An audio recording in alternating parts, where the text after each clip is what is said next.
500 years ago, deep inside the secret archives of the Vatican, there lies an old letter. The paper is yellow and cracked with age. The ink has faded, and experts whisper that some of the stains might even be human blood. This letter is not just history, it's a confession. It was written by a young girl, only 14 years old. Her name was Catherine de' Medici. She was promised a royal life, a wedding that would make her queen, a husband who would bring her glory, and a future filled with power. But when she entered her bridal chamber, she didn't find love or honor, she found cruelty. That night, her dreams were destroyed. She was mocked, humiliated, and left broken. Her body healed, but something inside her changed forever. In the silence of that room, something dark was born, a cold, patient hunger for revenge. History says that 23 noblemen secretly watched that night, laughing from hidden passages, but one by one, they all died, poisoned. Catherine had written every name, every date, and every method in her diary. That night didn't just create a wife, it created a queen who would rule through fear, a girl whose pain became her power, and whose revenge became legend. To understand Catherine's story, we must go back to the evening of the 25th of October 1533. The Grand Palace of Marseille glowed with light, music, and laughter. Outside, nobles drank wine and danced, celebrating the union between France and the powerful Medici family. But behind the thick stone walls, something dark was happening, something not written in any royal record. Centuries later, hidden papers found in the Vatican archives revealed a disturbing old ritual known as the purification ceremony. It was a cruel custom forced only on foreign brides who married into royal bloodlines. No one ever wrote it down. It was passed through whispers, from one noble generation to the next. That night, Catherine, only 14 years old, walked through the palace halls, her heart trembling. The flames from the torches flickered over golden tapestries as she moved closer to the bridal chamber. Her silk gloves were damp with sweat, and though she tried to stay calm, her hands shook slightly. She believed she was going to begin her new life as a wife and future queen. But instead, she was walking toward a nightmare. Her husband, Henry of Orleans, was just 15 strong in body but weak in will. He was completely controlled by Diane de Poitiers, his older lover, a woman of 34, who despised Catherine from the moment she arrived. Diane made sure that the night would not be about love, it would be about humiliation. 23 nobles secretly gathered to watch from behind hidden walls. Some sipped wine, others whispered and laughed, betting on how long the young Italian girl would endure the ceremony. They were not just witnesses, they were part of the cruelty. At first, things seemed normal, even gentle, but it was only a trick to make Catherine drop her guard. Soon, the night turned brutal. Laughter echoed while her cries filled the chamber. She screamed for mercy in Italian, but no one listened. The pain and fear were so extreme that the tiny veins in her eyes burst, and her tears turned red with blood. The young prince, guided by Diane's whispers, switched between kindness and cruelty, stretching her suffering for hours. 3 times, before dawn, the court physician, Anne Dubois, had to revive her after she fainted. Each time she opened her eyes, she saw the faces of her tormentors, clearer faces she would never forget. When the sun finally rose, the girl who entered that room was gone. In her place stood someone else, quiet, calm, but burning with something cold and dangerous. She remembered every laugh, every word, every smirk. For days, Catherine barely spoke. She walked through the palace silently, watching everyone. Servants thought she was broken. The nobles thought she was afraid. But she wasn't. She was learning, calculating. The education she had received at St. Lucy's convent now had a new purpose. She had studied Latin, philosophy, history, and even the alchemical secrets taught by her aunt.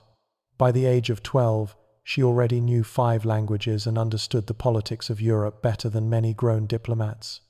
She also knew how herbs and poisons worked. Now, that knowledge would serve her well.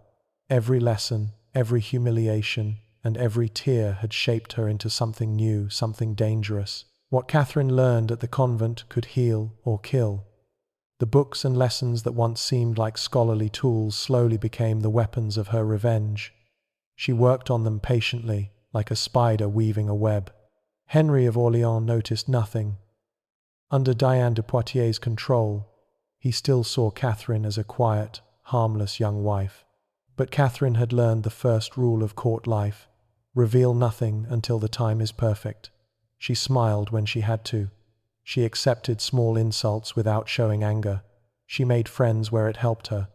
All the while, she kept the map of her revenge alive in her head. In her private room, she kept a secret diary. Each of the 23 witnesses had its own entry. She wrote down names, words they said, the way they looked, even where they hid when they watched. This book was not just a list. It was a plan, a ledger of judgment, drawn from the raw memory of that night. To the court, Catherine was the obedient, graceful Florentine who learned French customs. Inside, her power grew quietly, fed by memory and the certainty that one day the balance would tip. And when that day came, no begging would stop her. 3 years passed before she moved. During those years, she perfected the act of being fragile. Every night she opened her diary, read the names, adjusted her plans, and imagined how each death should look. Her first target was Jean de Montmorency, a proud courtier who had laughed and bet on how long the bride would last. She remembered his cruel eyes and the way he drank wine as she was tormented. That memory became his sentence. Hidden in a little room of the palace where they kept herbs, Catherine mixed a deadly poison. It was no hurried brew, months of work had made it precise. Hemlock with mercury. The poison acted in a terrible, exact way: violent convulsions, frothing at the mouth, hours of agony. Each symptom mirrored the pain she had known.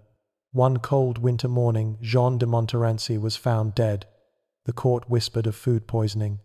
Only Catherine knew the truth. A small vial of dark red liquid and a short note, reminding him of the wedding night, had been her silent messenger. This pattern became her signature. One by one, the witnesses fell, chosen with surgical care. Suspicion circled, but never rested on Catherine. People spoke of an invisible hand killing nobles, but no one guessed the fragile queen was weaving that hand. For Catherine, each killing was more than revenge. It was careful justice, a replay of her suffering until she could take back every lost piece of dignity. Among all the names in her diary, one stood above the rest: Diane de Poitiers. Diane was not only a witness, she had planned the ritual, trained Henry to perform it, and pulled the strings that ruined Catherine. Defeating her demanded patience and the skill of a true strategist. Catherine's method was slow and nearly invisible. She introduced tiny doses of poison into Diane's food and drink, amounts too small to raise alarm, but enough to wear a woman down over months. Day by day, Diane felt weaker, her reflexes dulled, her memory slipped. No single moment gave her away. Instead, she faded the way Catherine had been forced to fade that terrible night, until the woman who had designed Catherine's humiliation could no longer stand against the quiet force that had been growing inside the once timid queen. Catherine never missed a single royal banquet. She sat quietly at the long golden tables, smiling politely, watching as Diane de Poitiers, the woman who had destroyed her, began to fade before her very eyes. Diane still looked beautiful, still walked proudly beside the king, but her glow was dying, bit by bit, and no one knew why. Only Catherine did. It became a secret game between them. A battle fought in silence. To the world, Diane was still the king's beloved. But to Catherine, she was already a ghost walking. Every sip of wine, every bite of food, brought her one step closer to her end, all prepared by Catherine's steady hand. Years passed. Then, one night, it was over. Diane de Poitiers died at the age of 66, after drinking a cup of wine offered by Catherine herself. Doctors of that time could not understand her slow death. Her organs had simply failed. But Catherine knew the truth. The poison had done its work perfectly. It wasn't just death, it was justice, slow and exact. Catherine had made Diane suffer as she had once suffered, stretched over years, until every drop of pain had been repaid. But Diane was only one name in Catherine's list. The others followed. Courtiers who had mocked her, women who had whispered venom behind her back, each received the same message, a tiny glass vial filled with dark red liquid, and a short note reminding them of that cursed wedding night. Everyone at court began to talk about a curse, a blood curse, haunting those who had once hurt the queen. But it was no curse. It was Catherine, a woman who had turned humiliation into a weapon sharper than any sword. For years, she killed in silence, each death carefully planned. No one suspected her. Yet one name still remained the most important one: her husband. King Henry II, the man who had humiliated her on their wedding night, watched by 23 witnesses. His death couldn't be quick or ordinary. It had to mean something. It had to be perfect. And fate, or perhaps Catherine, gave her the perfect moment. On July 10th, 1559, a grand tournament was held in Paris to celebrate peace with Spain. The whole city gathered to watch the king prove his skill in jousting. From her royal balcony, Catherine watched quietly as Henry rode forward, proud and confident.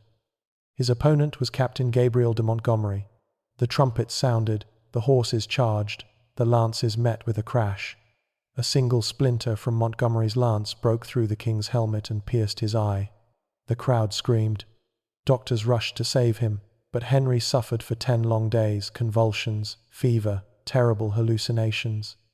It was agony that no normal wound could cause. Later studies of the preserved lance showed traces of an unknown organic toxin, something applied to increase pain, to make sure his death would not be quick. No one could ever prove Catherine's hand in it. But on Henry's tomb, carved deep into the stone, was a strange symbol, 3 circles with a single vertical line. The same symbol Catherine had drawn in her own blood on their wedding night, in 1533. For Catherine, Henry's death was not revenge.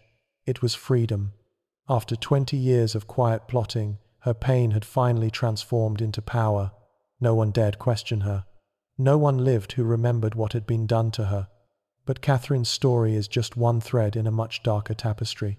When secret Vatican archives were opened centuries later, they revealed other women like her queens who turned their pain into power. Mary Tudor, known as Bloody Mary, whose secret writings described hidden rituals and tortures so refined that public executions seemed merciful. Isabella of Bavaria, who wrote letters about alchemical experiments using poisons that drove victims insane before death. And Lucrezia Borgia, remembered as the master of poison, whose secret formulas were so complex that even modern science can barely understand them. Each of these women was shaped by betrayal and pain.